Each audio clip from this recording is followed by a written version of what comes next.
Good evening, everyone, and welcome to Orange County School Board's regularly scheduled meeting for this Tuesday, January 10th, 2023. Thank you so much for being here with us tonight. Board members are attending both virtually and in person, so I'm going to take a quick roll call, beginning with Vice Chair Gallo. Good evening, Madam Chair. Good evening. Member Salamanca. Member Salamanca is here, calling Madam in. Chair. Thank you, Member Salamanca. Member Farrant. Good evening. Good evening. Member Gould. Good afternoon. Good afternoon. Member Felder. Good evening and Happy New Year 2023. Member Castor-Denel. Good evening, Chair. Member Byrd. Good evening, Chair. And myself. Okay, we have a debate already starting as to whether or not it's evening or afternoon. Yes, it's evening? Okay, we can all agree before we start. We have a unanimous decision. It is evening. Okay, off to a good start.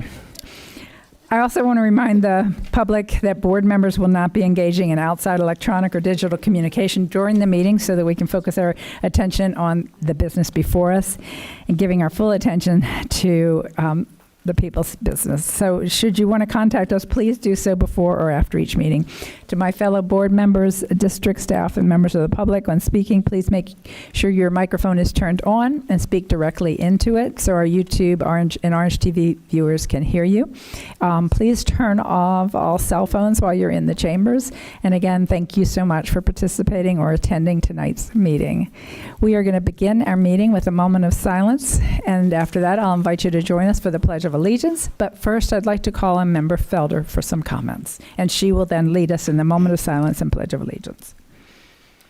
Good evening. We'd like to acknowledge one of our colleagues who has worked in this district for some time, Nelson Squire Pender. He buried his father some time ago, maybe about 4 months ago, and he just recently, over the holiday break, lost his wife, Janet. They have a son that works here in the district in the technology department. And we want to say to the Pender family how sorry we are, and that we offer our condolences.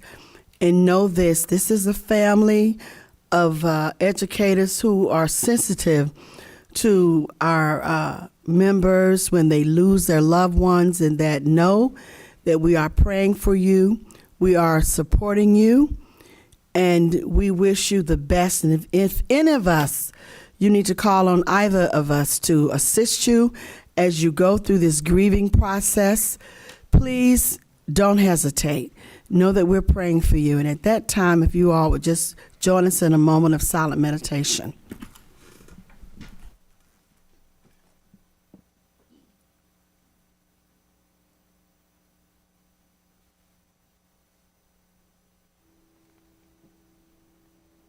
And now the pledge. I pledge allegiance to the flag of the United States of America and to the republic for which it stands, one nation, under God, indivisible, with liberty and justice for all.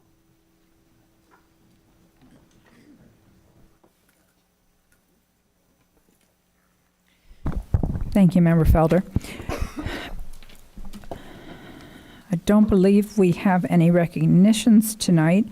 We do have a strategic plan, but I'd like Dr. Vasquez, if there's no objection, to first address the proclamation 2.04. So January 23rd through the 27th, 2023 is hereby proclaimed as Celebrate Literacy Week in Florida, here in Orange County Public Schools. We have a very special guest with us, Reese Duncan, a VPK student at Washington Shores Primary Learning Center, and her teacher, Miss Roseanne Jansen King. If you will please come forward. We are going to learn in a minute here just how important literacy is and how well it's working at the VPK level. Let me see if I can get this podium. I think we already have Get it. No, it's getting down a little lower. Look at that. A podium just your size, Reese. Whoops. Say hello. Hello. Good evening, Madam Chair Jacobs, school board members, and Superintendent Vasquez. Thank you for the invitation. My name is Roseanne Jansen King. I am a VPK teacher at Washington Shores Primary Learning Center, residing in District 5. I have been teaching VPK for 17 years. VPK prepares children for kindergarten and beyond. Children who participate in high-quality early childhood education programs develop better language skills, score higher on school readiness assessments, develop self-regulation, and better social skills. Most importantly, during this preschool years, children develop the foundational skills to support early literacy, language development, vocabulary, cognitive development, and reading comprehension. With me is Reese Duncan. He's a 4-year-old student. He enjoys building and constructing things with Legos and blocks. Reese absolutely loves reading and learning, and tonight he's going to be reading for you Biscuit Goes to School by Alyssa Satin Capuccia, illustrated by Pat Scorsese. You ready? I'll hold the pages down for you.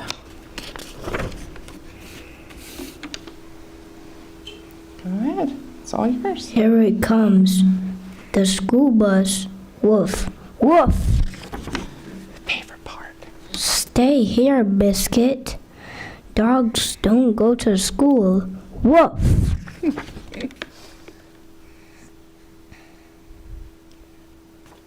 Where is Biscuit going? Is Biscuit going to the pond? Woof. Biscuit is going to the park. Woof. Biscuit is going to the school. Woof. Woof. Good one. Biscuit wants to play ball. Woof. Woof. Biscuit wants to hear a story. Woof. Woof. Shh. Biscuit wants a snack. Woof. Woof. Oh, Biscuit. What are you doing here? Dogs don't go to school.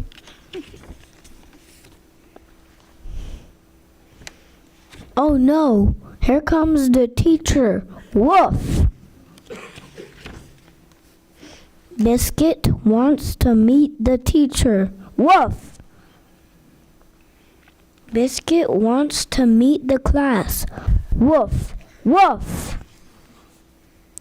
Biscuit likes school. Woof! Woof!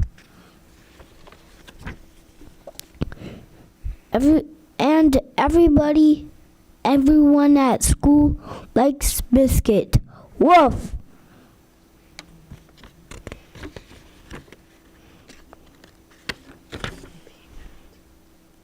It's like the end.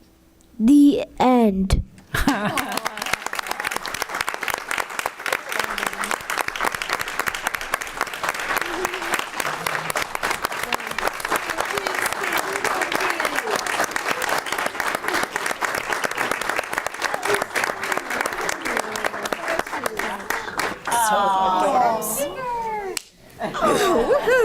So Reese, I think everybody here likes Reese. What do you say? Yes. What a great job! Oh my gosh, it's only 4 years old. Oh, she's only 4 years old. That's just so amazing. What amazing! I can't wait to see where she's going to take us, huh? All right, let's hear from Ms. Brant. Did you want to speak on this, or was that from before? Oh, that must have been. Okay. Member Byrd. Thank you, Chair. I just wanted to thank you, Reese, because I remember the biscuit books and reading them with my baby girls. So thank you so much. I'm over here. Thank you so much for reading me a biscuit book again. I missed them, and you did such an amazing job. Good work. If you're already reading that good at 4, oh my goodness, you're going to be doing amazing things when you keep going in school. Good job. We're proud of you. Thank you. Thank you, Member Byrd. Member Felder. Yes, biscuit. Little biscuit books. Reese, we are so proud of you. Oh, here, you see? I'm your board member, and District 5 is truly where the talent resides. Listen, I want to thank the teachers, especially the teacher and principal at Washington Shores Preparatory School, VPK School, Learning Center. You know, this is a testament. Reese is at District 5, but I guarantee you there are hundreds of kids within our district at that age can read, because our teachers, I'm serious, our teachers do a phenomenal job in the midst of all the other stuff.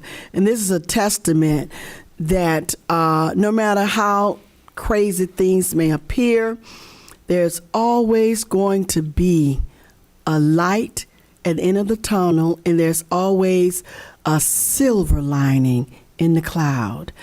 You know, I'm so grateful for you all thinking it not robbery to share Reese's talent with this board. And we're so proud of you, Reese. And we look forward to not only you reading, but I look to see you winning a Pulitzer Prize for a book you have written. We are so excited about your work, and we thank you, Principal Barrington, for your work and your dedication.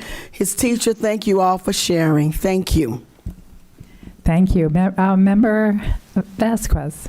I'm sorry. I'm like, sorry, Superintendent Vasquez. I'm thinking Maria. I'm thinking Member Salamanca, but Superintendent Vasquez. Yes. So, Reese, you just did a phenomenal job.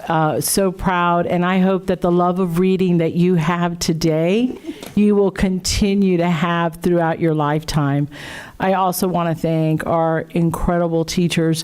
One of the things that I am most proud of is that in our VPK programs, we have certified teachers.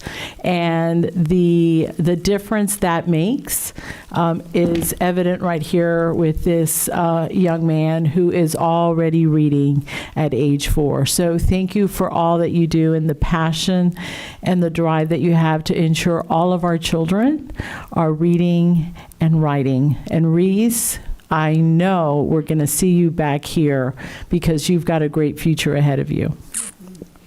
Thank you, Superintendent. Member Gallo, Vice Chair. Thank you. Wow, Reese, that was phenomenal. That was really, really, I'm over here. I know, the sound bounces, doesn't it, all over. That was really good reading. I'm so proud of you to be 4 years old and to be able to read that book. That is just super cool. So I just want to say great job. We all, I think, concur that we look forward to seeing what you accomplish in your life. I'm just so excited for you. And like Superintendent Vasquez says, I just love that you love to read, and I hope that stays with you your entire life, because books can take you places that your mind never can. So keep on reading and enjoying it, and thank you to all of our fabulous teachers who work tirelessly to make sure that our little kiddos do great and can read. Congratulations. Thank you. Member Castor-Dental. Thank you, Madam Chair. And Reese, I'm right here. I also think you did a great job reading and barking. I like how you would go woof, woof. Yes. So those words must have been in bigger print for you to really make that a louder woof. But that, you read with so much expression, I could make a picture in my mind of what was happening with Biscuit. You did such a good job. Do you have a favorite book? Is that your favorite book? Awesome. Do you have a copy of it at home? Your own copy? I'm going to have to get you your own copy to keep at home. And then, Grandma, thank you for your support of Reese.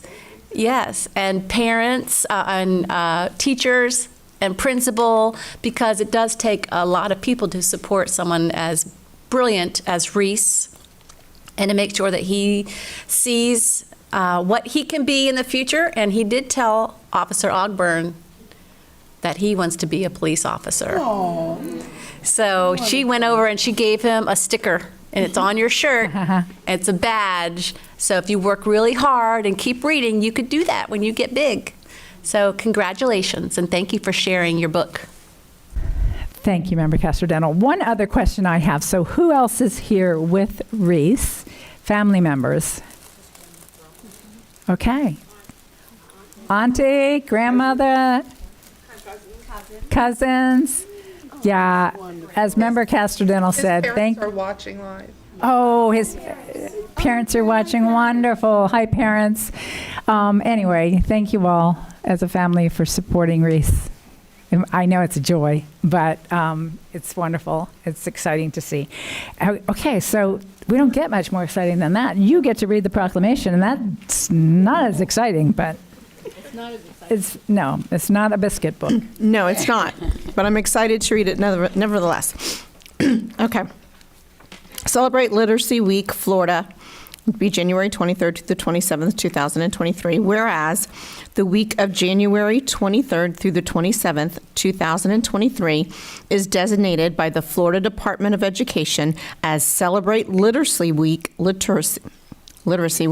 Florida, and whereas Orange County Public Schools has an intense focus on student achievement, and whereas literacy prepares students to become independent readers and thinkers who can construct and apply knowledge, and whereas literacy enables students to become productive adults who can compete globally and contribute positively to society, and whereas the OCPS vision ensures that every student has a promising and successful future, and literacy is the foundation of all learning.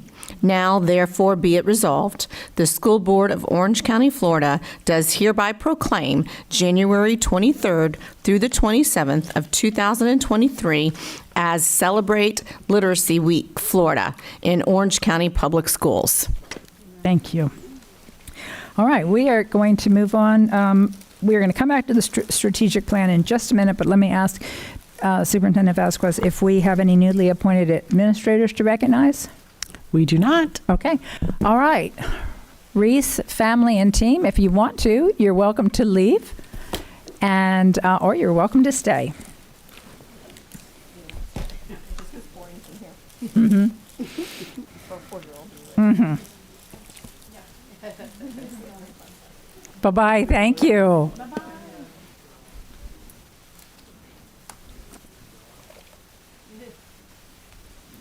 All right, next we have a strategic plan update, reimagining our schools, presented by Dr. Harold Border. I can say this. Army? Oh, yeah. Oh, yeah, you got it. Oh, yeah. Dr. Border.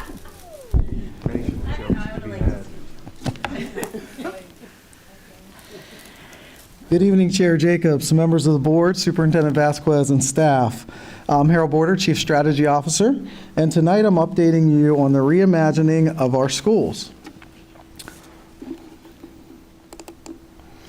Our agenda that we're going to use tonight, we're going to talk about the awareness, the exploration, and the immersion that is taking place. These three terms come from a work-based learning continuum, which is from the Brookings Institute and the National Center for College and Career. Our reimagining efforts fully align with our OCPS 2025 strategic plan vision, mission, values, and objectives, where ultimately we will ensure all students have a promising and successful future. Further, our reimagining efforts impact our market differentiators, including being a leader in career and technical education and having extensive choices and unique learning opportunities. So let's begin with awareness. We are exposing students to post-secondary pathways via career days, the use of SCORE, and Zello. Our career days are used in our elementary schools and middle schools to enhance exposure. Zello is a K-8 online program that assists students with creating a successful future through self-knowledge, exploration, and planning. SCORE is our high school platform, which is used as a college application tool to offer students a way to support their post-secondary college and career planning.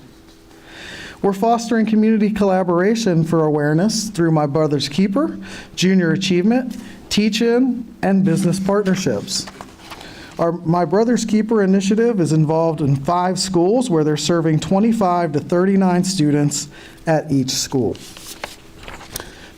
With awareness, we're also marketing our OCPS pathways to all stakeholders via our website, social media platforms, and parent academies. We're increasing awareness opportunities in the classroom via field trips, room transformation, professional development for teachers, and vertically aligned grade level experiences. So next let's talk about our exploration, next steps, and updates. We're increasing extended learning opportunities via field trips, career-focused clubs. An example is Gen WOW, which we have a Gen WOW club in every one of our high schools. We're fostering community collaboration via mentor matching to career interests, a Shark Tank challenge for middle school students, which was implemented at Blankner K-8, and also Starbase. Starbase is a premier educational program sponsored by the Department of Defense, where students participate in challenging hands-on, minds-on science, technology, engineering, and math, and we've launched that partnership at 7 schools. We're also marketing our OCPS pathways for exploration to all stakeholders via our website, social media platforms, career fairs, and parent academies. Furthermore, with exploration, we're increasing the application of the curriculum. We have curriculum partnerships that support teachers with standards-based and career-focused projects. Example here is the makerspace work that has been done at several sites. There's also a course with resources built for all schools for replication. Additionally, we have our Hour of Coding, which took place from December 5th through 11th, where we encourage all schools to participate. We have a modeling and simulation school that the Innovation Office is looking to open in August on the campus of Winter Park Tech. And we also are further looking at exploring a partnership with XQ Super Schools, which would allow us an opportunity to redesign our high schools as we move forward. So next, let's talk about immersion next steps and updates. When it comes to immersion, we're utilizing our secondary advisory boards. We have a district-wide advisory board, and we also have sector-based advisory boards. Those advisory boards are for our secondary CTE programs, have all been established. We're also launching new dual enrollment and secondary programs. In dual enrollment, we have a licensed practical nurse program that has bilingual para support that support our second language learners. We've also increased college course availability this spring through a partnership. And for example, we have students taking Introduction to College Writing at Stanford, Introduction to Psychology at Wesleyan, and also Essentials of Personal Finance at the Wharton School of Business in the University of Pennsylvania. Furthermore, we're increasing secondary programs. We've added artificial intelligence, firefighter is in process, medical lab assistant, and wastewater. We're also revising our internship model so that we have more flexibility to rethink time and scheduling around our students' needs and work schedules. Within this work also, we've launched a partnership called Bridge to the Future, which is impacting 8 overage middle school students. It's a partnership with the Hyatt where they are gaining experience at Hyatt in finance, culinary, event planning, front desk management, and engineering operations. This is a global program with Hyatt where they have a goal to serve 25,000 students, and so we'll certainly be looking and monitoring for success for replication. Next, let's talk about our expanded experiential learning. We're launching a 13-school pilot in partnership with Junior Achievement for BizTown. We also have a Central Florida Expressway Authority partnership where every year we have high school students from every high school that participate in a day with Central Florida Expressway at their headquarters. They also go to Nona Beep, and they also go to UCF to learn about the autonomous program at the University of Central Florida. Junior Achievement Inspire, our inaugural event with them, will take place on January 24th at Osceola Heritage Park, where we have just under 2,700 middle school students that will participate and learn about careers and opportunities across Central Florida. We also have Learn to Start from the Startup Studio, which is a first solution for market-ready graduates. It's currently been expanded from 1 to 3 high schools and impacting 247 students this year. We also, in partnership with the Central Florida Regional Realtors Association, have started a real estate licensure program at one of our high schools. And finally, we have three-dimensional education, which has now expanded from one high school to 2 high schools. In closing, we're going to continue our exploration, further our expansion, and monitor opportunities of success for replication. At this time, I turn it back over to the superintendent and board for comments and discussion. Thank you for the opportunity to share our exciting work with reimagining our schools this evening. Thank you, Dr. Border and the team. Board members, you will recall that about a little bit over a year ago, we launched business roundtables, listening to what our community needed and furthering opportunities to provide experiences for our students so that they have additional pathways.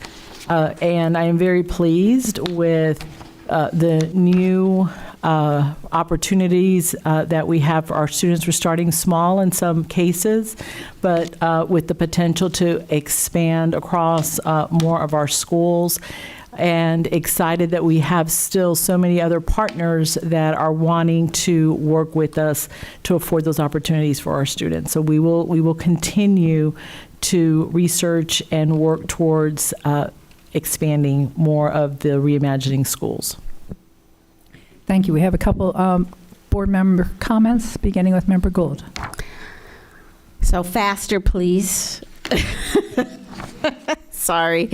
My cheeks hurt from smiling through this presentation. And on here looks like a lot of high-level jargon, but at the end of the day, what this means is we're really matching all kinds of industry needs, from wanting to own your own barbershop or hair salon to being a rocket scientist to being a mechanic, and giving them the skill sets and the experience in K-12 school and beyond into our adult learning to walk out into the workforce.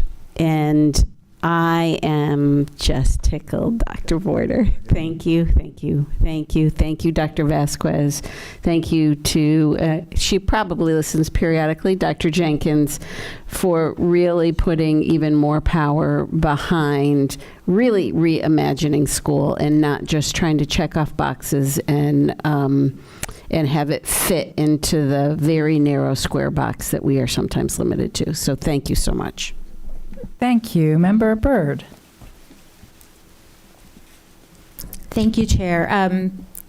Again, ditto. That was everything I was going to say, but I want to thank you, Dr. Border, for your work on this. And when we've had our meetings, we've had some really good discussions about the possibilities that are out there and some of the things that we can explore. And I appreciate your openness to hearing that. And I can tell you are very eager about it, about wanting to explore it. And I know that that also comes from the direction of the superintendent, that she's very open to exploring different possibilities. And we've had the conversation that that's really what we have to do for these kids, because these kids do not learn, are not interested in learning the same way we learned 20 years ago, 30 years ago. So if we're going to keep them engaged and keep them and let them have productive lives, then we've got to figure out how to engage them. And this is how we do it, by exploring all the possibilities out there. I love the partnerships with our business community. We have a tremendous business community here in Central Florida, and they're all so willing and wanting to be a part and wanting to help. And I think approaching them and asking for their help and seeing what they can do is the way to go. You know, I'd love to see more programs like the Randall Academy and like the Hyatt program, the partnership there. I think there are plenty of businesses that would be willing and open to those possibilities.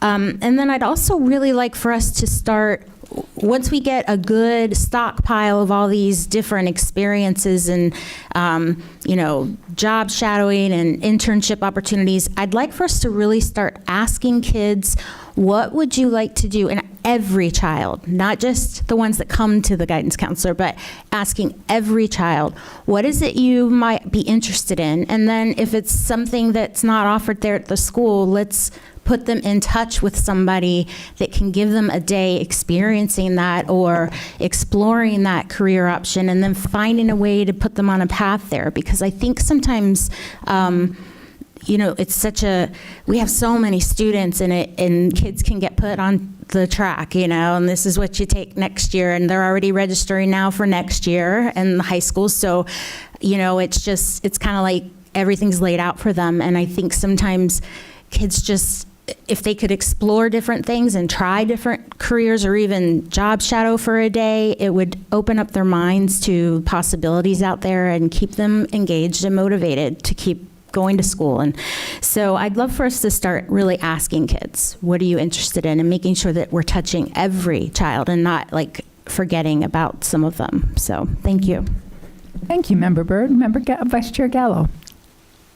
Thank you, Madam Chair. Thank you, Dr. Boulder, for you and your team and the work that you do on this. And I echo what Member Byrd said.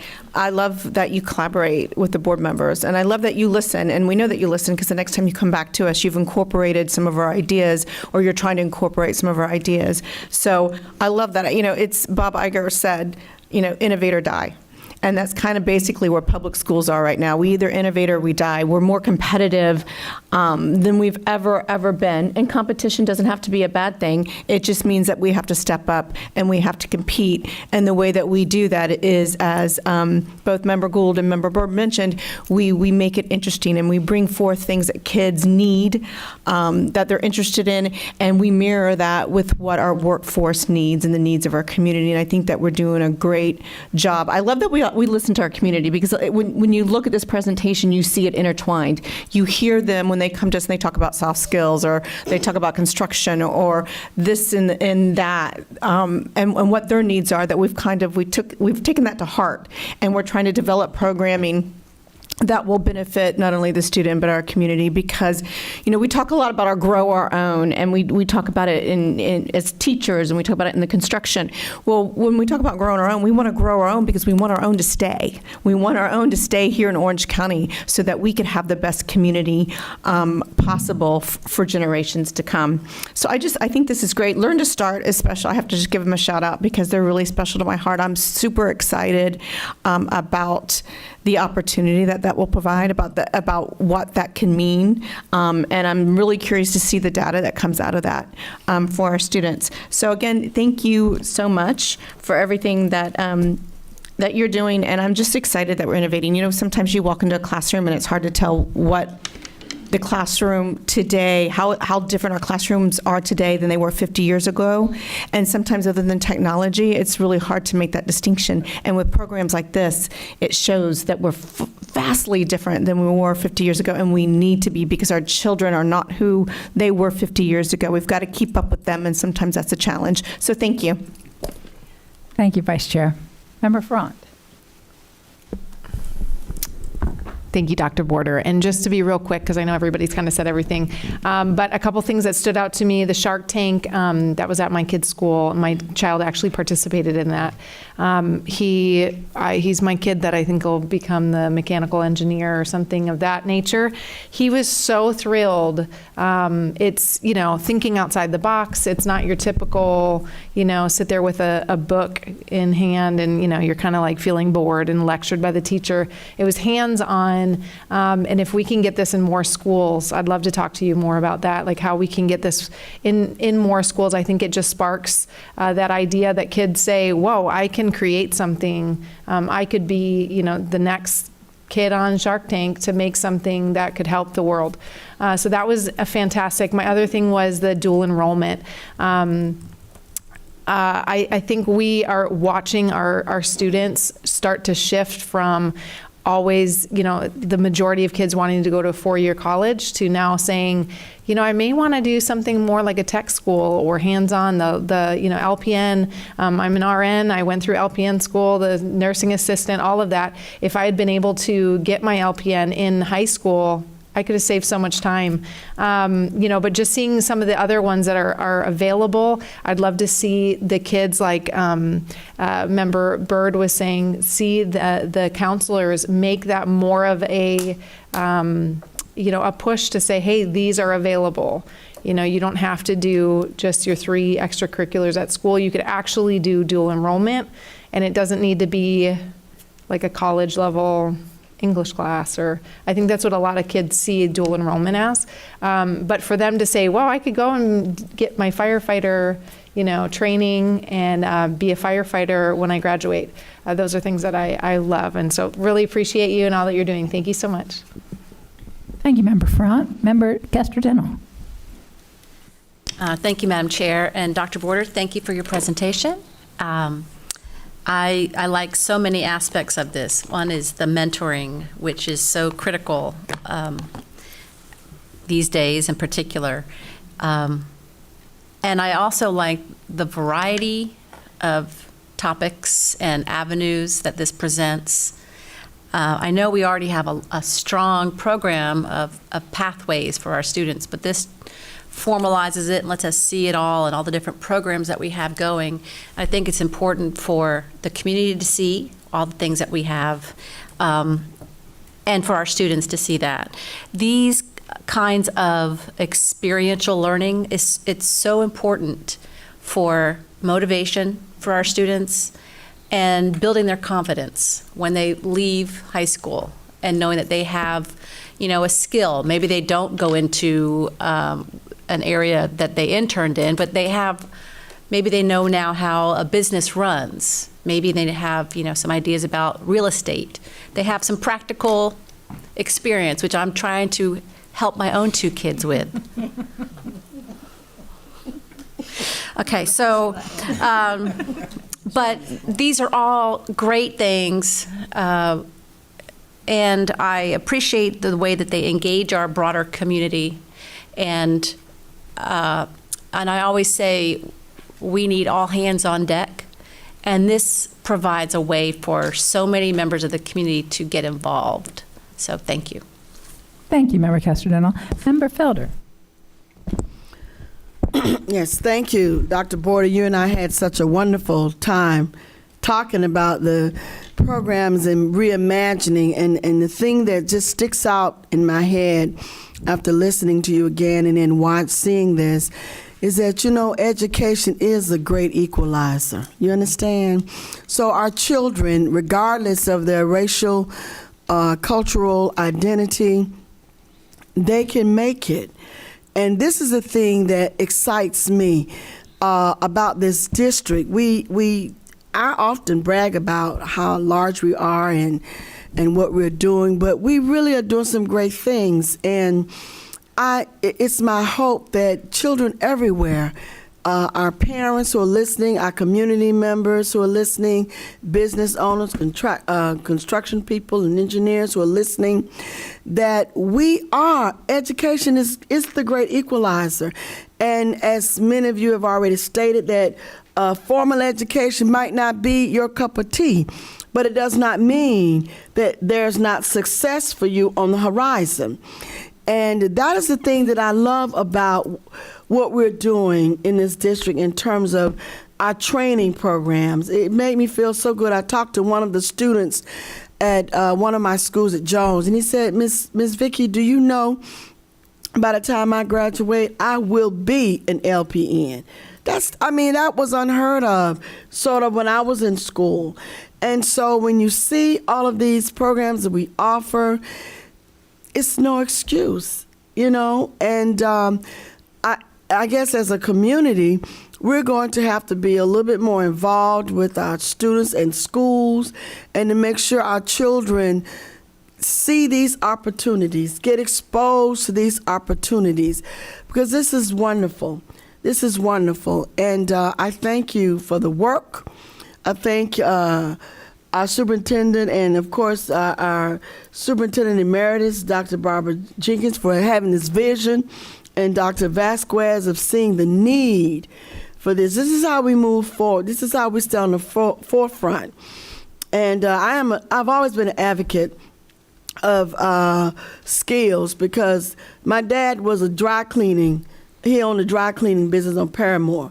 My mother was taught in school. That money he made sent me to college. So I appreciate the work. So thank you so much. Thank you. All right, now I'm sure everything's been said. Thank you very much. Great job. Thanks for keeping us updated, and we look forward to your next Thanks, Chair Jacobs and members of the board, and I look forward to coming back for a future update. Thanks so much for your support and continued feedback. We need it as we continue to move forward. Thank you. Thank you.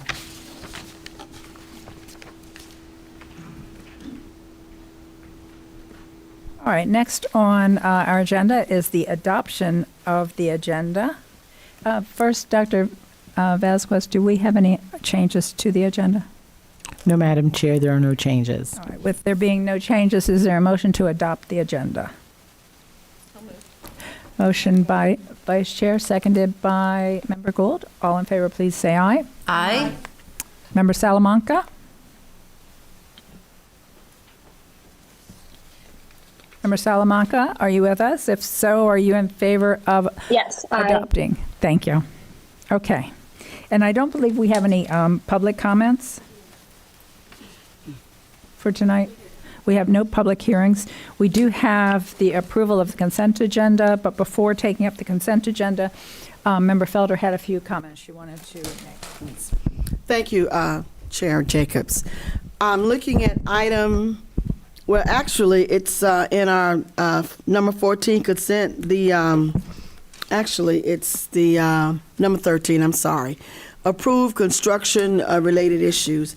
I just wanted to make mention in the third paragraph, we say, due to time constraints imposed by the timeline for construction of the project, in the event that the school board's BCCO and OFM approval is not granted prior to the January 10, 2023 school board meeting, staff is requesting a waiver from the requirements of Section 5 of School Board Policy FEA to delegate approval of the Phase 3 construction documents for the project to the superintendent or chief facilities officer, which authority shall be contingent upon approval of BCCO and OFM, who are authorized review agents in accordance with Sections 101(3.37). And we have approved it. It says the total project budget for the site 50-H-SC-2, Lake Nona Area High School. The relief project is $190,512,000. And my only concern, or my comment, is that that's the date you've given us at July 2024. It's an expectation that you should start at that time. That was my only comment, Superintendent. Since they've given us this and we approved this, this is what the expectation is.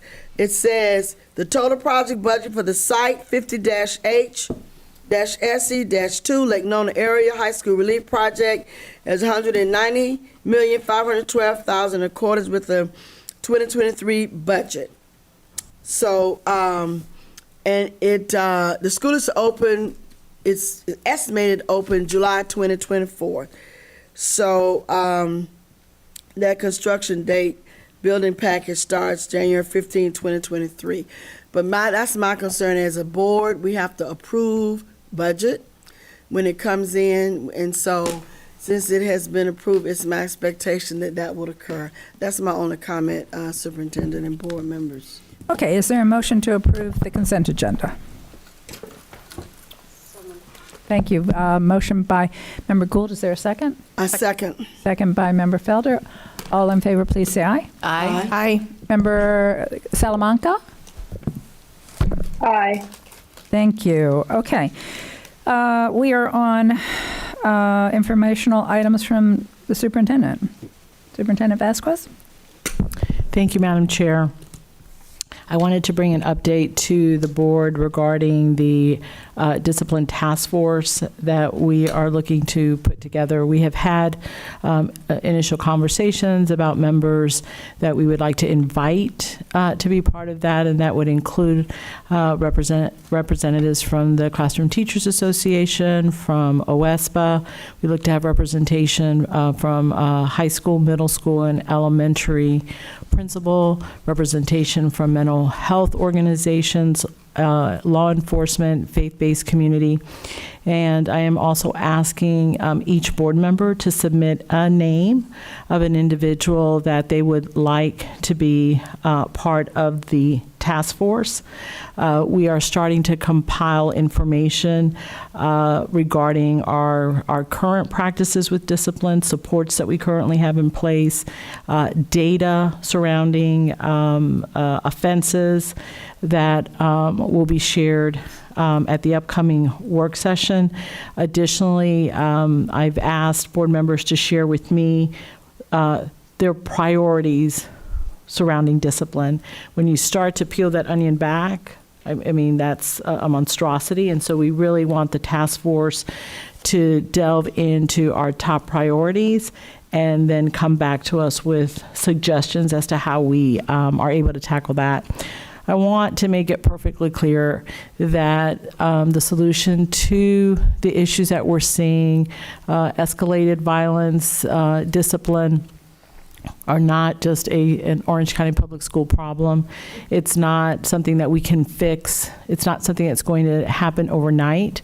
It's going to take a collaborative approach where we work with our community, various agencies, our parents, our students, our employees to provide the structures and supports so that they are in a safe learning environment. And so I want to make sure that people understand that this is not a quick fix, that this really is it's going to require a multi-pronged approach so that we see a de-escalation in discipline and violence throughout our Orange County Public Schools. Thank you, Superintendent. Vice Chair, you have a comment? Yes, thank you, Madam Chair. I think it just it's so needed. I'm speaking to the choir. I think to everybody who's listening, we all know that this is needed and it will take some time. My question is, so I know we've talked about this one-on-one as well from the dais, but just when, as board members, we're trying to figure out who to place on this task force. We're going to have teachers, we're going to have administrators. Are we going to have, like, as a board member, should I be looking to ask students? Should I be looking for a parent? What would be best served on the task force? What do we have a need for that we haven't currently thought of? So teachers are going to be represented through the Classroom Teachers Association, and they are actually meeting with teachers later this month to get input and feedback around the concerns that they have with discipline. So I would look more towards community members, a parent, a student, that would round out that perspective as we're moving towards solutions to the problems that we're facing. Thank you. Thank you. Member Felder. Thank you, Chair. I'm so happy that as a board we have come to this point with our superintendent to address the issues that we are faced with as it relates to discipline in our district and in our schools. And our superintendent is very much on board with our desire. Fellow board member Melissa Bird and I, we've always had that concern, and Pam Gould as others, but I know the three of us, we have talked about it extensively because we have seen it firsthand at our schools. And it's my hope for those that are listening and who will listen later that you join us as a community of people, because the thing we need to understand is that so much of some of the violence that we experience in school is from what happens in the community. That's why it's so important that we merge the two together. We have to come together as a unit. And people say it lightly, but it's true. It takes a village to raise a child. We have to come together because it is incumbent upon us to leave a legacy that's survival, because the legacy was left for us. We grew up in a community, in communities where we could thrive.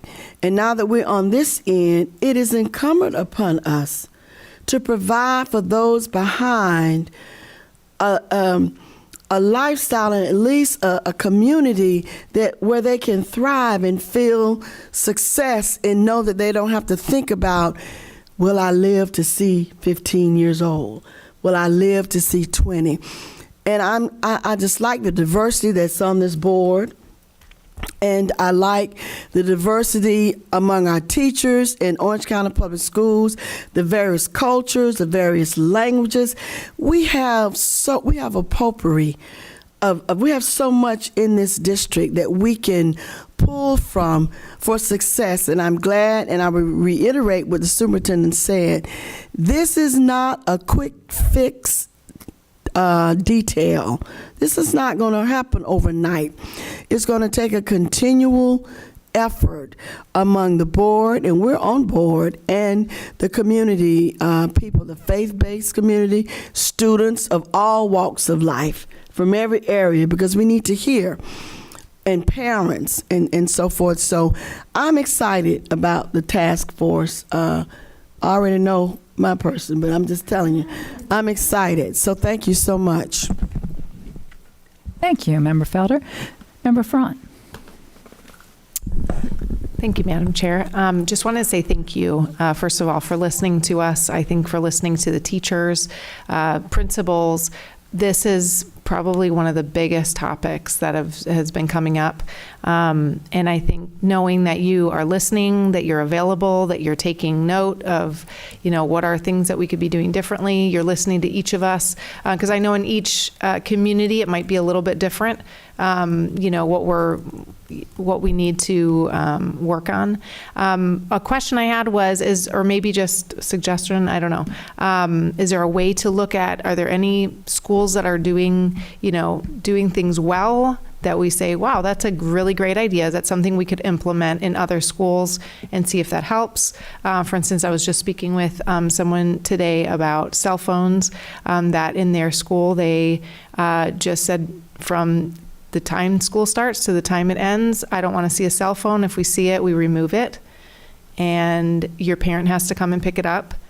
And it's in their backpack, so if there's an emergency, you've got it. But, I don't know if that's something that we could implement. Madam Chair, may I?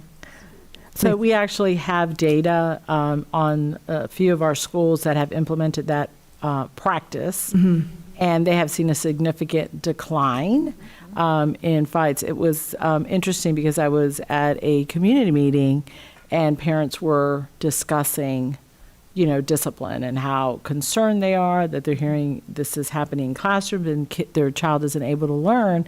And I brought up the idea of not having cell phones. And so there was mixed reviews.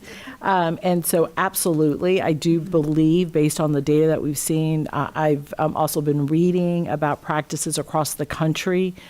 Because social media has had such a negative impact on bullying, and that's what typically they're doing on their cell phones, They have seen that as an effective strategy. Again, having it in case you have an emergency, but not having it out. And so we are actually collecting that data to be able to provide that to the task force as well. And certainly we're going to look at schools that have practices in place and we've already identified, we have some gaps in schools that have a positive behavior plan. And so we know that there are some systems and structures that need to be in place that are not, that we can start to work on now as the task force then meets. Okay, great. Thank you.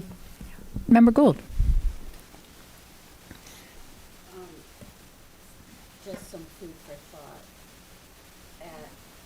As the superintendent pointed out, this is a multifaceted problem, and it's and we probably need the spectrum of solutions from, discipline that backs up our staff down to how do we bring intervention programs right into the community, and where do we deliver the message from. So I think when we're thinking about this task force, we need SMEs, subject matter experts from various industries who can bring those skills together with whatever results that are out there that are going to come to the board. Because it's as much a connection and engagement problem as it is an outcome of isolation, as it is, multi-generational poverty and unemployment challenges. I mean, it is all those things, mental health issues. So what I would share with the board is, in my thought of who I'm bringing, it may not be the most traditional person who would look at discipline, because we're going to cover that in the core group. But so I just wanted to throw that out and share my thoughts. Thank you. Member Byrd.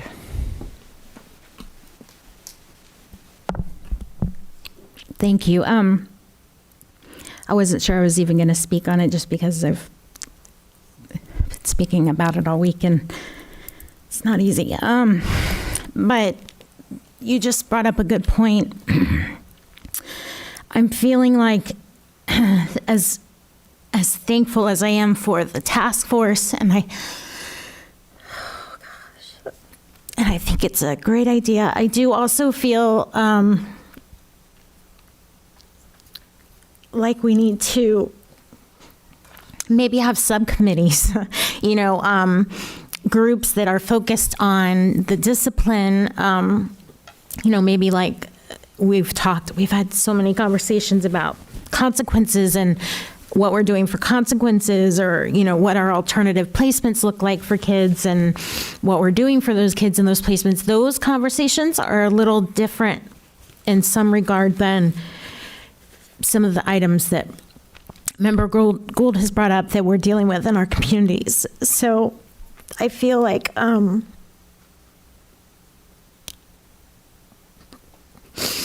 we maybe need to look at separating those a little bit. As we go through this process, though, I do want to just say to let people know that our superintendent is really listening, and our new our chief of high schools is listening as well. And I've had wonderful conversations with them regarding things that we can do to ensure that we are doing everything we can to keep all 2,000 kids in a school safe. And I'm very thankful for the conversations I've had with them, and I think that we will be able to make good progress. But like has been said, this is not just a school issue. It is definitely multifaceted, and we have a lot we have to cover, but I'm very thankful that they're listening and that they understand that while we have to make sure we're educating our kids, the number one thing we have to do is just make sure we're keeping them safe. Anyway, thank you. Thank you, Member Byrd. And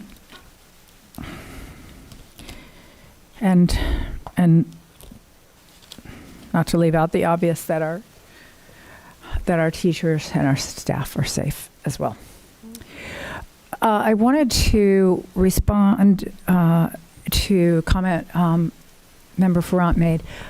Your question about looking at, I want to say best practices, but where have we, or I don't think it's just limited to us, what districts have had success in this area? So we're a member of an organization called the Council of Great City Schools, and it's made up of the 75 largest school districts in the nation. And so I asked them and got a lot of support. We had we call it a Friday Friends call. It got us through COVID. It was kind of my mental health break every Friday afternoon. But there was a lot of support on the call for looking at across the nation what districts have showed a decline in violence and other disciplinary problems, and what were the strategies that they used.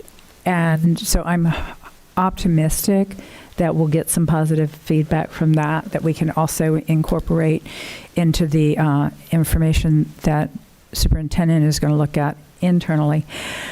The other thing I wanted to touch on just briefly on the cell phone issue. I agree that I think we should look at, for the most part, I don't think students are supposed to have their cell phones out during the day, but having that understood through every school, and based on what superintendent said, that you've seen a reduction, or somebody said, we've seen a reduction in disciplinary problems. We have at the schools where they're not allowed to have it out, and they can have it out at certain times, so they could have it out in some schools, if the principal allows it, during transition or at lunchtime. But I did want to raise one concern, and that is how we currently deal with, and I was going to probably bring this up at some time under policy statement discussion, but how we currently deal with the students that violate that policy. So what we currently do is we take the phone away, and then, as you mentioned, the parent, it's not returned to the student until the parent comes.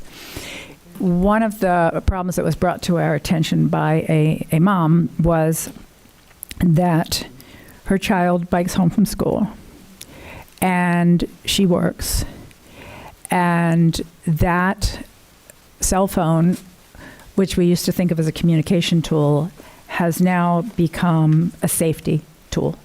That is the only way that her child can contact her and tell her. It's the only way he can call 911. It's the only way that he can contact if there's a problem on the way home. When he gets home, there's no home phone anymore. So that's the only way she checks in to know that he got home. If somebody's breaking into the house, he has no phone. So in light of that, I think we need to rethink what the consequence is, because it seemed like a perfectly logical consequence when we started down this path. But the potential liability to our students' safety cause, and then the reality is that some parents will be able to come at the end of the day, and some other parents might not be able to come till the end of the week. Right. So I don't expect us to answer or address all of that here. I just want to plant the seed, and Ms. Envo apparently wants to comment on this as well. maybe, am I not supposed to talk about this? No, you absolutely okay. can. I shared some information after you and I talked when you brought that up. So we've looked at other districts and seen what they do, and we do have recommendations moving Okay, forward. good. Yeah, But it'd be really hard to implement this year because of. Yeah, and I'm certainly not suggesting that right this minute we're going to, I just wanted to plant the seed that, because I'm surprised that it hadn't dawned on me, the risk of the current practice we have for some of our kids. So I just wanted to float that out so that everybody else can just start thinking through, because I had to kind of slow think that one, you know. And Member Front, did you want to comment? Go ahead. So just to comment on what you're saying. So I totally get what you're saying, and it does make sense. However, that's so much more the reason why kids then should not have their phone out. So the phone wouldn't be taken away. Their parent wouldn't need to have to come and get it. They wouldn't have an issue going home if their phone wasn't out. So the only reason they would get that out is if they had a warning, and then after the warning, you know what I'm saying? So those are things that then, that's the whole discipline problem, is I feel like we're raising children that you go, oh, well, you don't like our discipline policy? Well, then we'll change it to help you and make it less inconvenient for you. Do you know what I'm saying? Yes. Where I think we do need to have, this is the standard. If you don't like it, don't have your phone out. And if there is an emergency, you raise your hand and say, ma'am, I have an emergency. Am I allowed to take out my phone to contact? I think there's an issue at home or something, so that now you have permission to have your phone out and you don't get in trouble. But if you do get in trouble, it's because the teacher now has seen your phone out enough. I don't know if those are my 2 cents. I understand. And if it were just an inconvenience matter, I would agree with you. But when it comes to the consequence for taking out your phone and using it at the wrong time, if that consequence results in the death of a child, I don't think it was the appropriate consequence. So I'm actually looking at what we see in our society right now and what we see in some of our communities, and recognizing that that may be the lifeblood that a child has in some areas to call 911 because they don't have a phone. So I think phones mean something different today than they did. I think there should be a really significant, impactful consequence. Just not sure. Well, I'm thinking the child takes it home, and when the child comes back the next day, it's confiscated from them until the end of the day so that they can't violate that again. That's not as much of a consequence as if when the parent came home, the parent said, and for the rest of the evening, you're not going to use your phone either. But unfortunately, we can't control what happens at home. Anyway, a longer, bigger discussion for a future time, but I thought while we're having this conversation about cell phones, safety is a consideration. And anything else, Superintendent? All right, then I'm sorry, there's a note here. And I was going to, Okay, I was going to call on General Counsel for it, but it sounded like you were going to jump in and have something to say anyway. You already said it. I'm good. That you've done some research on the matter? Okay, great, thank you. Okay, so then, and we have no reports from school board members that are chairing any committees, so let's go to statement of policy issues that the board would like to agenda for subsequent meetings. And Ms. Ferrant, or Member Ferrant, I'm sorry, I'm so used to Ms. Ferrant, I make this mistake with all the board members occasionally, but You can call me whatever, my kids, you know? Have you guys all seen that shirt? It's like mother, mom, mama, bruh. Yeah, They're all I won't like, call you "Bruh." mom. Yeah. All the kids nowadays are saying that. But I probably like you, I still turn my head if I hear it, you know? Yes, exactly. It could be my kid, doesn't matter. So this is the part that I had talked about in the pre-meeting. Yes. So in, over the break, I was inundated with concerned parents writing in, calling me, meeting me personally, discussing the bathroom policy, which has been in place since 2018. It's just now available knowledge to me, to parents. Many parents, including myself, did not realize, but I had many parents say, well, this makes sense now, because I had several tell me that their daughter has gone into the bathroom at their school, walked in, and they see a male student who is dressed as a female, so a trans, whatever. And so when they see the male student, it makes them feel uncomfortable and they turn around and then they hold their pee the rest of the day. So as much as then I see, Will came, and his life is absolutely matters. And I hear his concern because he feels the same way when he walks into, whatever bathroom makes him feel uncomfortable. But we have to look at our schools as a whole, and we have to look at the schools as a majority and what the schools as a whole, you know what I'm saying? And so from what I'm hearing from the community and what I'm feeling is that we have to, go back to any group multi-stall bathrooms should be separated by biological sex.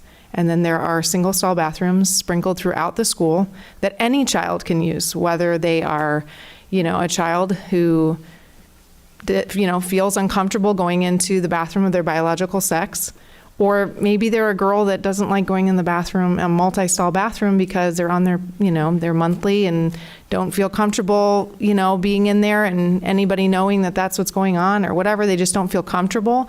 There's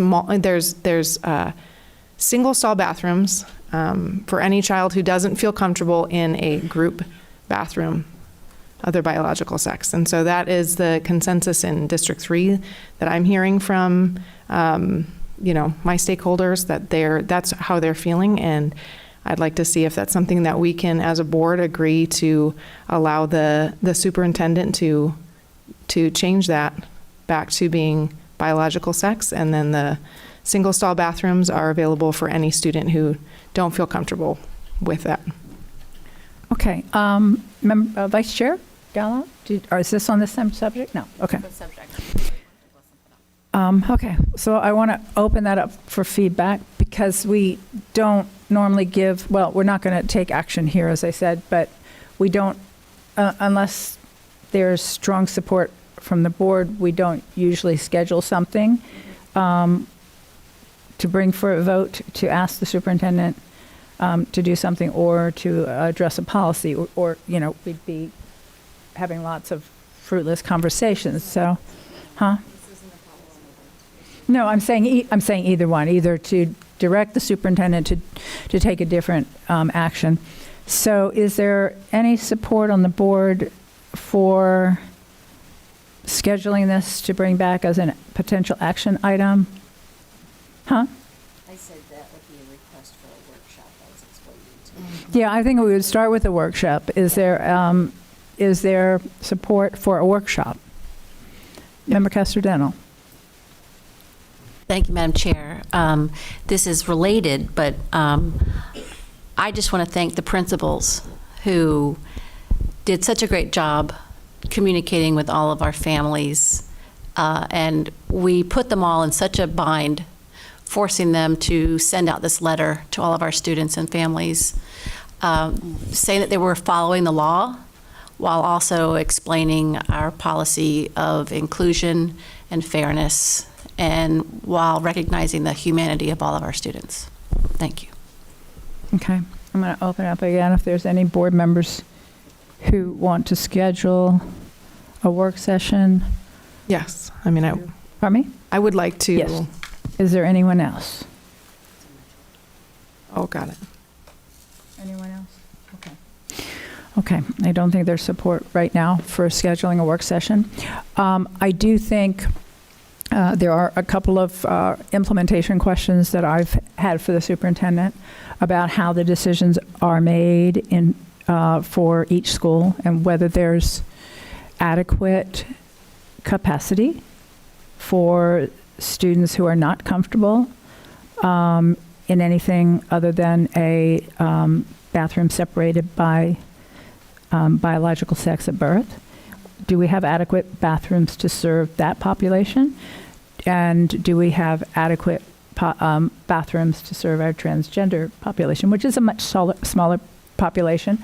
But I think making sure that we look at the implementation school by school to make sure that those bathrooms are located physically where students can use them and there's enough of them.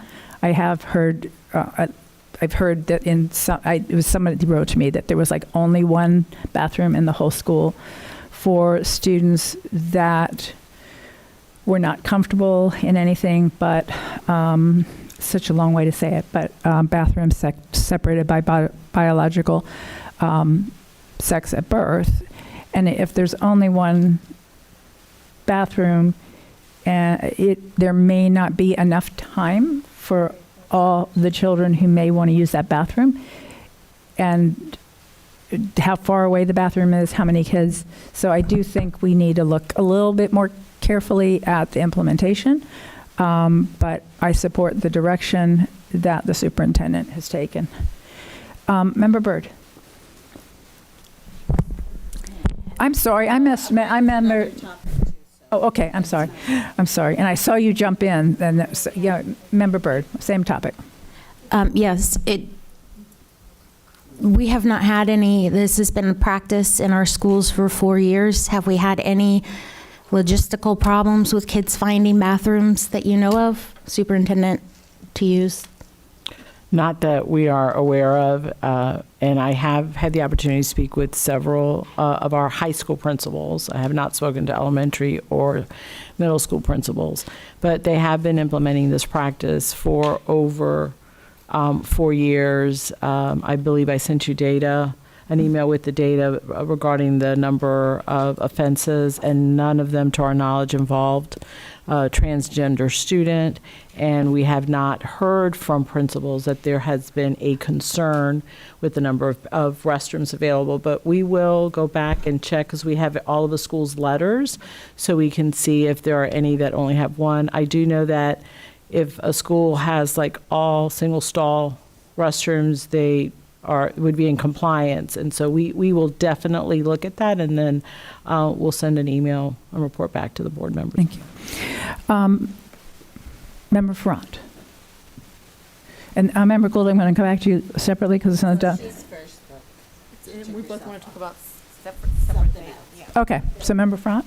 I think just the last thing, it's just, when I'm listening to even students tell me that right now that it's become like these are the bathrooms that are separated, like we've now, I feel like we're segregating instead of just saying, I don't know, it's just so ridiculous. There's so many more things that we should be focused on, but right now the community is really up in arms about this, at least in District 3. And, students are coming to me and saying, this is basically a joke now. Kids are talking about, okay, so now we're going to have boyfriend and girlfriend going in and, smoking in the bathrooms, which everyone says no, but on the ground, boots on the ground, it all sounds good here, but boots on the ground, we have kids, so then what? Then you get questioned, and that's all they have to say is, well, I identify as. That is what I'm hearing from students, parents. We have counties all throughout Florida who sent out a letter to their principals and their schools and said, in our county, we are separating by biological sex, and we have all the multi-stall bathrooms. And single-stall bathrooms are separated, are they're co-ed. They're for boy, girl, whatever you want. It's very clear. There's no confusion. And so I, again, urge the board to switch over to that. Okay. Superintendent, did you want to jump in? I do. And so sadly, there is a lot of misinformation surrounding transgender students. And while some individuals may believe that it's a matter of, I feel like a girl today, and then a couple of days later, I'm back to feeling like a boy, that's not at all the life of a transgender child. It's very complicated. In most, if not all of our cases, when a child is transitioning, there are meetings at the school with guidance counselors and the principal, so they're aware of the support systems that are in place. By the time students are in high school, they are typically, they have fully transitioned. They have a preferred name, and the comment about a boy in the girls' bathroom, and this came up at a community meeting. If a student, a teacher, an employee said there is a male in the girls' bathroom, or vice versa, a female in the boys' bathroom, that needs to be reported to administration so they can look into that. We do not allow a boy who identifies as a boy to go into the girls' restroom and vice versa. I've also been asked, why didn't we send out a letter? Because I think that is something that the community is asking.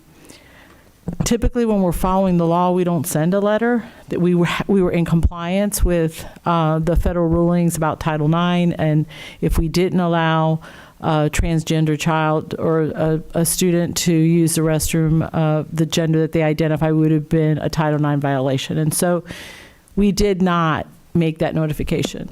In retrospect, because it could be perceived as a topic where parents would want to know, maybe we should have sent a letter out. I don't know. I am all about transparency. I believe that the more we can talk and understand each other's points of view, the better we are able to build a school system that provides the very best opportunities for all of our students. And so part of what we need to do is make sure that we are putting out accurate information and making sure that if any student goes into a bathroom and feels uncomfortable, they need to notify their teacher or administration so that they can look into it. But when a transgender child has made that transition, it's one that has happened over the course of several years.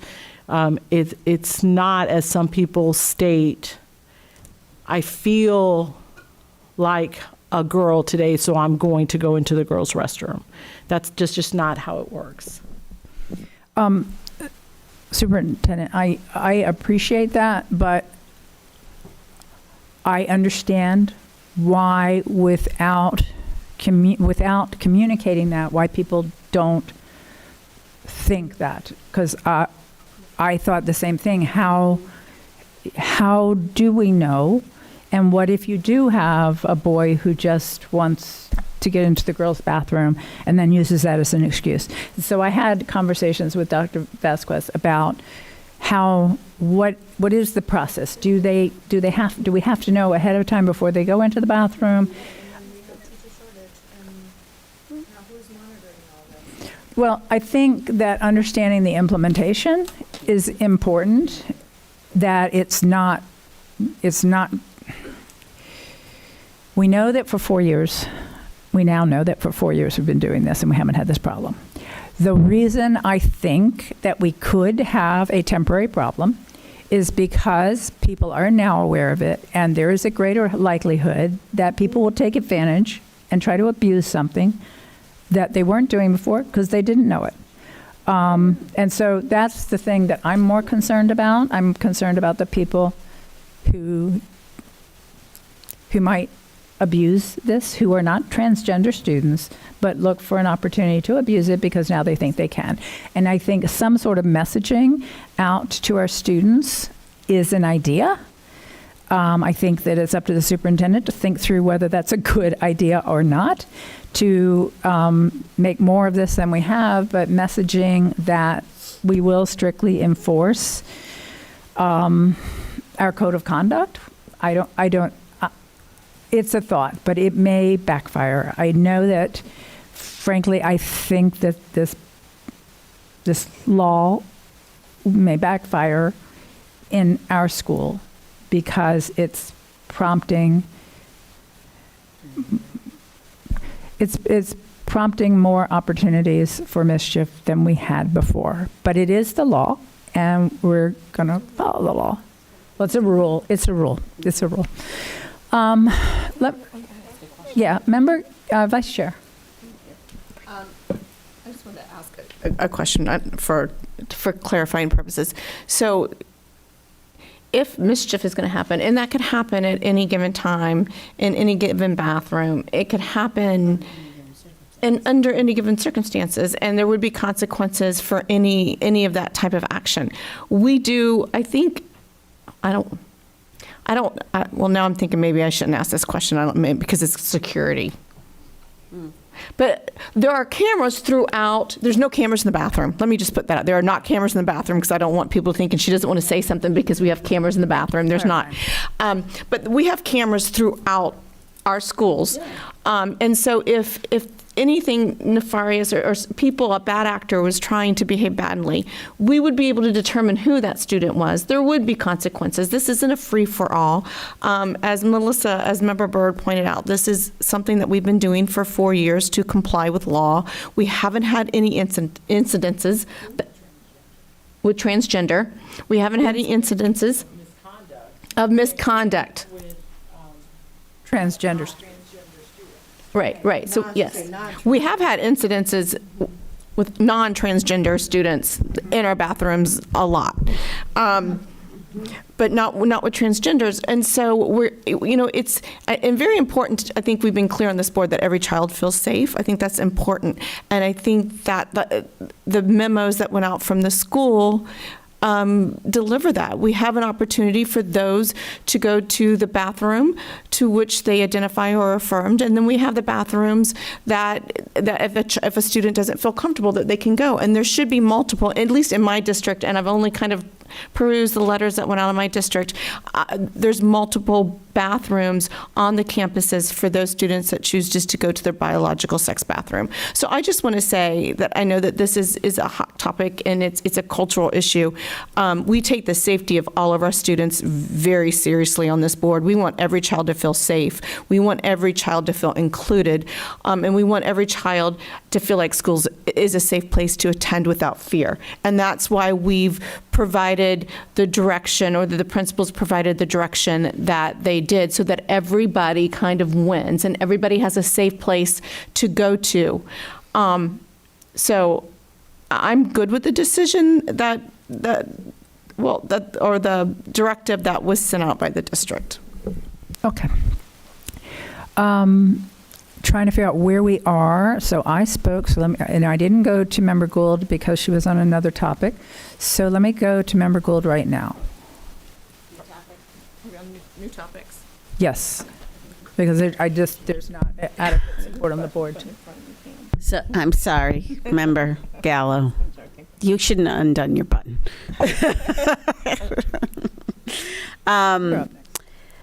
So we've had a couple, over time, I've had a couple of emails on this. And again, this may be a security thing, so I don't want to talk too much about the details of what we do, but I've had parents request notification when we're going to do drills, especially active shooter drills. And I know there's a fine line about notifying people when and where we're going to be, but I don't know if we could noodle that a little bit more, because when we talk about the mental health and the safety and feeling safe,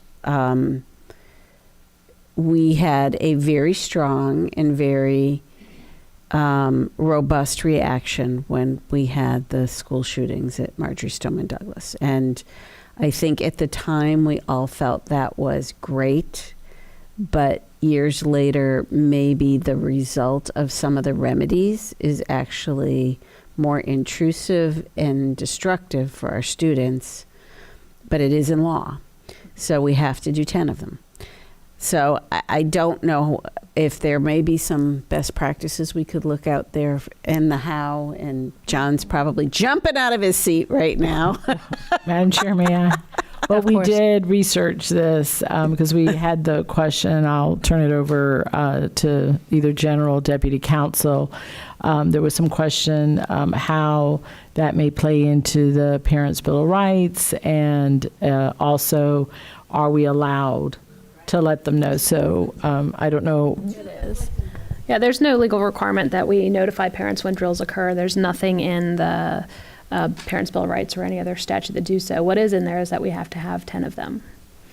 And so Can we there's notify? nothing that says we can't. Right, but that's the question. I mean, a lot of what we do has nothing to do with what's in law. It's what's in the best interest and the mental health and safety of our students, right? So I think the question on the table that we don't want to debate here today is what's the safest approach. Right, because our safety people will have to weigh in on what those Correct. should be. The But effectiveness. I would request that the team take a look at it and see if there is a medium there that may make it better, because I'm blessed to have had my children graduate shortly before that tragedy and have not experienced that. But even the fire drills were disruptive back then. So we have to do both.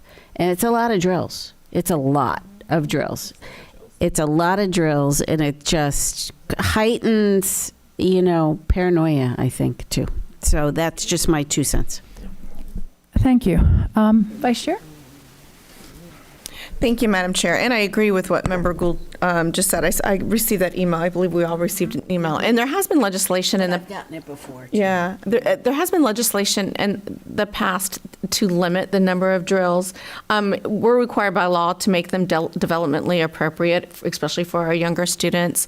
I would love to explore notifying parents. I think we do that, like for our ESE students, the teachers at least notify the students so that they could prepare them, because it is quite traumatic for those students and our little ones. So yeah, anything that we could do to make anything less traumatic for our students, I would support. What I wanted to talk about, and I brought this up to the superintendent the other day, as we deal with some of these controversial issues that are going to come up, I know our policy to let people speak, and I'm really referring to the pre-agenda because that seems to be where we have the bottleneck and the issue. We used to make them wait outside, and then we'd let them in, and then now there's, I think, a time frame when we're going to let them in. And I was wondering, in lieu of having people stand outside in the heat or even kind of clog up the lobby, I believe, and the chair can correct me if I'm wrong, like the Orange County Commissioners had, like, you would go online and you would kind of sign up online, and then that would be your place in line, and then you would show up at 4 o'clock when the meeting started. And it seems like it was just a better streamlined process, so that we don't have people waiting around. We don't have to send staff down at 2:45 for people that want to start to sign in. And so maybe if we could do a variation of that, that might be helpful, so that we can just kind of make it easier on everybody involved. Madam Chair, if I may. Thank you. Yes. It's actually something that Dr. Williams and I met today to discuss, because we had talked about the online aspect and letting people sign in online at a time certain so that everybody's in order. And it's something that we're going to see what the county system is, and we're going to see what we can do here. Yeah, took a long time to get that system in. It won't take us as long, because now we can just copy what they did. And I actually think I started that in part because I couldn't figure out how to pronounce anybody's name, so it gave me a little bit more time to figure that out. Yeah. Another bonus. Yeah.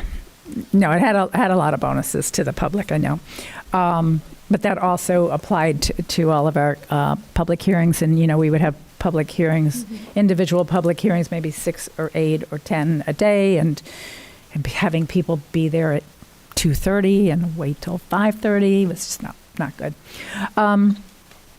So, Dr. Vasquez, I still have you queued up, but I think that's old. Is that correct? No problem. I am queued up. I wonder why. What were you talking about? Member Gould, what were you talking about? Oh, yes. No, that was it. Because, somebody mentioned that we're going to have our police chief and safety look at it. But I just wanted to reiterate the comment about balancing safety and trauma. Because when kids are seeing so much stuff on TV, almost like at least weekly, there's a shooting somewhere that we're hearing about. I do now wonder about how traumatic it is every time they go into lockdown if they don't know it's coming. At the beginning, I would never have said that when we started this, because I thought you have to have that spontaneity about it, but I don't think you have to have that spontaneity 10 times a year, I think we just need to have a routine. When we did practice, and we'll do it again, up here, it wasn't spontaneous, but I got to tell you, Member Front, when they simulated it, it was scary, and we were out of here. Yeah. So the point being, you can do a simulated, and you, I mean, I think it can work without traumatizing our kids. So when I got that email, I was also kind of moved by it. All right, so that takes care of me. Member Front, we're back to you. Member Front. Okay. Member Gallo, what were you just talking about? Because now I just did the same thing she did. Thank you. We're all over the map. About people being able to type in instead of waiting. Oh, yes. You know what else I'd love to see about is, I remember it was spoken about maybe last year, but having kind of, if you're a student, you get first dibs, or you're a parent with a child actually enrolled, you get first dibs. And then if you're, a regular community member, or maybe you're not even in Orange County, you get more on the bottom of the totem pole. That way we really hear from our stakeholders, and like the students especially, they're in it, they're the ones walking through it daily, and then parents, or, legal guardian or whatever that might be. And then aside from that, I don't know if this is the right time, or I'm still learning all this stuff, but I know I have seen, with our younger students, the reading has definitely declined. I think a lot of us have kind of like this whisper of we've got to do something to help them. And there's I know there's a couple schools that have Orton Gillingham, and I know a couple of us have, shared about Orton Gillingham and that whole method. And I would love to see if there's some way to do a workshop or something where we could listen, hear from, the ones who are from Orton Gillingham, let them speak to us, explain to us like what it would take to, how many grades do we need? Does it need to be pre-K through third grade would need to be trained in this, or is it pre-K through fifth? What is the best practice? Is there something else? But from what I'm seeing, this is extremely helpful. I know one of you, you have a school that it totally transformed their reading. And I think if we can do that, especially for kids who are, coming out of the pandemic, my youngest is in second grade, and I can see what the pandemic did for his reading, and he's finally getting into, understanding it more. But the difference between my others and what, him, you can kind of see the difference. And I think if that is something that we can implement and help, and it would be, really launch our kids to be more like our little buddy that came, that'd be amazing. So, Dr. Vasquez. Yeah, so we can schedule a work session on early literacy. There's a lot of research and work that Kathy and her team have been doing. OG, Orton Gillingham, is one aspect of it. They really have been focused on the science of reading and various components of it. I believe we have a team that is also going to Harvard this summer to delve deeper into that, to see how we would have a, district-wide implementation of early literacy practice. But we'll schedule a work session in the near future on early literacy. Perfect. Thank you. That's awesome. Member Front, was there anything else? No. Okay, thank you. Member Byrd? Thank you, Chair. I was just going to comment, going back to the drills. And my first instinct is, of course, the trauma, because I'm thinking, for especially our high school kids, I think about them. And, even before last week, obviously, they know they have, this is just part of their life, the whole worrying about school shootings. And when those drills happen, they don't know they don't know if it's a real lockdown or if it's a drill. And for some kids that can just be like, it's just a drill. But for a lot of kids, it is very traumatic. And our kids that, have anxiety and other conditions that can be extremely scary and nerve-wracking. And and to not know and it's a pretty long period of time that they don't know if it's a drill or not. And I know, and even for the staff, I mean, imagine as a staff member, I think they know though, right? No? Do they not? Okay, well, yeah, and even for a staff member, I'm thinking I would be scared out of my mind, and then to have to go through that every single month. It's just, that scares me, but then I also am nervous about really, of course, letting everyone know, because we don't want, for safety reasons, obviously, all of our moves known outside to the community. So I am very interested to kind of hear about this discussion, and I'm hoping that maybe we can get this talked about in our next legislative session too. I know as Member Gallo said, we have tried before, and I know the Central Florida School Boards Coalition was working on it like a year or two ago, but I don't think they got any traction on it either. But I really think that there's a lot more research out now about how hard this is on kids and what it does to them. And so I think that we probably could make a decent case to our legislators if we wanted to. So thank you. Thank you. Member Felder. Thank you, Chair. I'm probably going to be in the minority when I say this, but when I was teaching at Edgewater, we had a fire drill the same year that happened at Marjorie Stone Douglas on the 14th. They had the fire drill of 15. And as a teacher, I wouldn't let my children go out. And they looked at me, I said, get down. Shut the lights off, get down, we're not going out anywhere. Because normally what would happen at the beginning of the school year when we have pre-planning, they kind of tell you, that we're going to have drills, this, because you have to have them, prepare the kids. But they were trying to do something to not prepare, because a lot of times, sometimes teachers wouldn't go out the room and they wouldn't leave. So they were trying to do something to say, look, if this was really happening, this is what you need to do. But as a teacher, what happened, this is how it affected me. It happened on February 15th. And I looked at them, I said, shut the lights off, get down. I said, everybody get in here. We're not going anywhere. Because I didn't see it on my email. And I didn't know it, I wasn't prepared. And so one of the administrators knocked on my door, said, Ms. Felder, this is a drill. I said, I didn't get an email. They said, well, it's really a drill, you gotta let the kids go out. I said, okay. And so, I wouldn't do it. But at the same token, because they are so used to it, and sometimes they don't follow, they don't go out. So what if it really happens? And, I'm an advocate. Let me tell you something.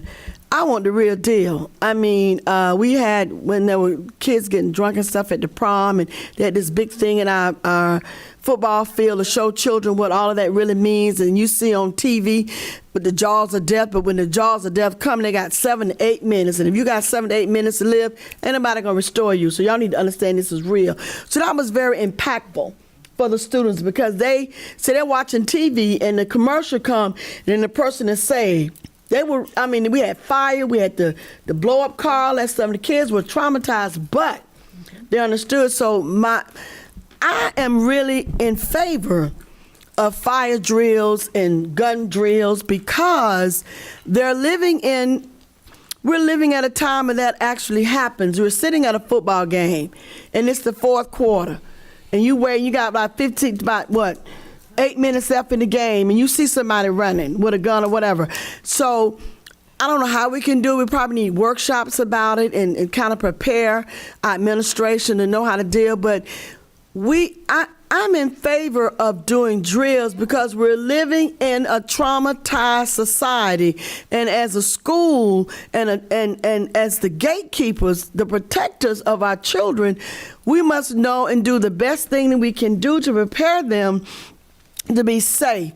And I remember seeing something on Channel 9 or somewhere, can't remember, but they were doing these active fighter drills, or active something drills, and they had, all thing was blank and everything, but the kids, they were teaching them how to really react and what to really do in case something like that happened. And nobody likes it. It's traumatizing. A lot of my children with autism, I tell them, they just grab me. I say, stay with me. Say, because that drill noise just takes them to another place. So I say, just stay with me. I got you. Just stay with me. But we have to have the drills because they have to know. Most of our high schools, and they're beautifully architectured, with constructed. It's so pretty. We got pretty schools in Florida, especially Orlando. But baby, if I'm on the South Campus at Edgewater and I scream, you can't hear me on the North Campus because we're so spread out. So we have to prepare in case of emergency, something crazy happens. So board members and superintendent, I am in favor of drills. Fire drills, gun drills, because we need to be able to prepare our children and our teachers and administrators what to do in the event we're that way. I'm sorry. Oh, okay, I'm over time. I'm sorry. I just noticed it. Member Gould? I'm on to a new topic. Okay. Another new topic. I always bring to So I don't disagree about the drills. I was just saying how we do them. New topic. So for years, I have advocated for RNs in every one of our schools, and I know we don't have the funding. The state removed that funding. I used to help fund RNs in West Orange County, but we've had another incident. It's not a singular incident of someone who did not have the proper skill set to triage the student because they are not the level of trained that when something besides sniffles, ouches, and boo-boos show up, they can recognize. And luckily that student is fine, but we can't let this drop. Again, not something we can solve tonight, but Tallahassee is about to ramp up again. The state has more money than it's ever had, and they need to put registered nurse budget back in the formula, because we just have, especially if we really want true mental health and well-rounded health, the two go hand in hand. And the nurse is always, if they're at the right skill set, which is RN and above, are at the right skill set to identify those things. Mental health, physical health issues, heart issues, diabetes, early diagnosis, all of those things. If you are not an RN, you are hamstrung because you haven't been taught that yet. So we just have to get them back in there, and we need to not let it go. Agreed. Maria? I'm sorry. It is you again. Dr. Vasquez. I have a correction. Okay. We do announce when it's a drill. Good. So, well, what we need to make sure is that our principals are announcing it, because I think many of us thought that they don't, but they do. They make the announcement for the active assailant drill, right? They don't do it for the other ones. To the whole school. This is a drill. Right. This is a drill. Yes, they do say that. I think, no, not beforehand. No. So, but we will look at best practice, and because we're required to do so many, maybe we can look at having some where parents are notified and some that they're not, so that at least there's fewer that they are engaged in that. Thank you for clarifying that for us all. Thank you. Member Farrant. I'm sorry, Farrant. Did I just say Farrant? Oh, You can say whatever. I know you said that. I can call you anything at this point. Member Farrant. So, okay, as far as nurses, I hear you on that too, because just even... Because you're a nurse. I am a nurse. Yes. I do have to say LPNs are trained. The only thing that they can't do are the IVs and different things, depending on where you're at. But the triage component, they are, I mean... Yeah, I mean, I do feel like the LPNs are able to do that. If you're below that, maybe, not as much. But I think looking at maybe our pay that we give to nurses, because a lot of what I'm seeing, and whatever, I might be getting in trouble for all this, but whatever, I'm bringing it up. But what I've heard is, there's some nurses that are saying it's so frustrating, I'm paid by the school, but then they have someone else, maybe we have a school that's large and they have two nurses, and one of them is school employed and one is an agency. and the agency is getting double.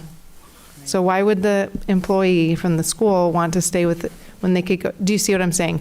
So I think we need to have some sort of incentive to say, hey, this is what you get. If we raise that, then we're not paying an agency more, and balance that out a little bit. I think that could help. And I do feel like LPNs could, you know, especially I think maybe what you're talking about too is the, maybe something as school board members, and something I want to do is, you know, reach out to my community and remind them, get on there if you do want your kid, you know, as far as the consent, to opt in to all this stuff. But I think as a nurse, if we're telling all of our nurses, if a student comes with something that is questionable, they feel like they can't breathe in any way, pick up the phone and call the parents. It's not like you're treating them on the spot. I mean, if it is something that needs to be treated, you treat it. If it's life-threatening, but if it's something that, you know, hey, just want to let you know, they're not really feeling well. I noticed you don't have a signed consent. Is that something you'd like to go ahead and do right now? Or would you like to come and pick them up, check them out, something like that.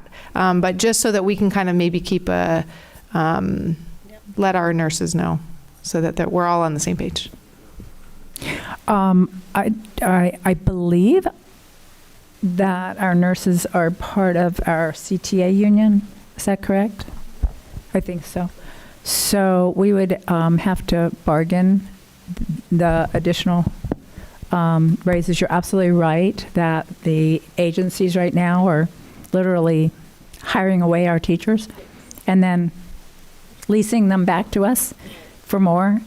Ultimately, we would have more money in our salary budget if we just paid them more rather than paying the temp agency more. But we do have, there is a process we have to, that's not something that the board or the superintendent can unilaterally decide. So, but thank you for, you're absolutely right. That's what's going on. It's pretty ridiculous. Okay. I was the last person to speak. We're done. All right. If there's nothing else, folks, I shouldn't even ask. Going once, going twice. Finished. Meeting adjourned. Okay. Did you get this letter? Yeah. Okay. I wasn't sure if it, okay, I didn't know. I just saw it.